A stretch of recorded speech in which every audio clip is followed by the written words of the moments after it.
इस वक्त की बड़ी खबर अपने दर्शकों को बता दें, बहावलपुर में शवों को निकाला जा रहा है। इस वक्त ये बड़ी खबर आ रही है, मसूद अजहर के ठिकाने पर हमला हुआ था और मसूद अजहर के ठिकाने पर हुए हमले में उसके परिवार के 14 लोग मारे गए हैं। और उसके बाद ये दुर्दांत आतंकी ये कहता हुआ सुनाई पड़ा है कि इससे अच्छा तो मैं मर जाता। उसका अपना खून जमा है तो उसके आंसू निकल पड़े हैं, वो खून के आंसू आ रहा है। और इन सबके बीच बहावलपुर में शवों को ले जाया जा रहा है। उसकी तस्वीर हम आपको दिखा रहे हैं। ऐसी तस्वीरें हिंदुस्तान ने न जाने कितनी बार देखी है। बेगुनाह लोग मारे जाते रहे एक के बाद एक आतंकी हमलों में। उसके पीछे हुआ करता था जैश ए मोहम्मद और वो मसूद अजहर, जो कि IC 814 वहां पर विमान किडनैपिंग के बाद उसको छुड़ाया गया था। उसके बाद उसे जैश ए मोहम्मद बना करके भारत को दहलाने में कोई कसर नहीं छोड़ी थी। लेकिन अब पासा पलट चुका है, हमले में उसका खानदान खत्म हो चुका है। मसूद के अड्डे पर जो स्ट्राइक हुई है उसमें उसका खानदान साफ हो चुका है। और ऐसे में एक बड़ी जो भारत की कामयाबी ये है कि अब पाकिस्तानी सेना या ISI अपने ठिकाने को, अपने इलाकों में भी इन आतंकियों को बचा नहीं पाएगी। और ये जो प्रिसिशन स्ट्राइक रही है, कहीं ना कहीं देवनाथ साहब, भारत ने, पाकिस्तान में चर्चा ये चल रही है कि भारत और इजराइल एक ही सिक्के के दो पहलू हैं। इसे पॉजिटिवली इस तरह से देखा जाए कि इजराइल की तरफ प्रिसाइज स्ट्राइक की है भारत ने और आतंकियों को पूरी तरह से साफ किया है। चंदन, मैं आपको बता दूं कि इजराइल जो है वो हमेशा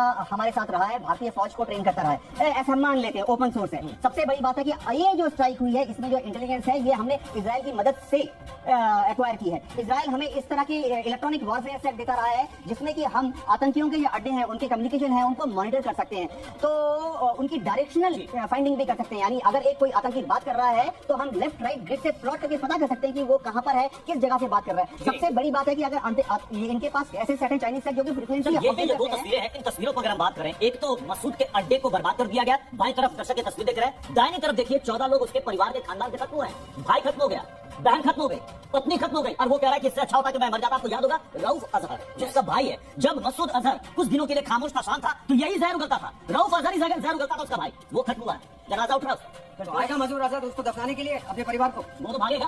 अगर दफनाने आएगा तो वो खुद में दफन हो जाएगा, आपको बचेगा। क्योंकि उसकी दिल्ली तमन्ना है तो ये भी जल्दी पूरी कर देंगे। बिल्कुल। और थोड़ी देर पहले यहाँ बातचीत हो रही थी तो वो एक लाइन आई थी, तो एक कि भाई बिन प्रीत ना होए। तो यहाँ अब जिस तरह से भय दिखा है भारतीय सेना का, भारतीय मिसाइलों का,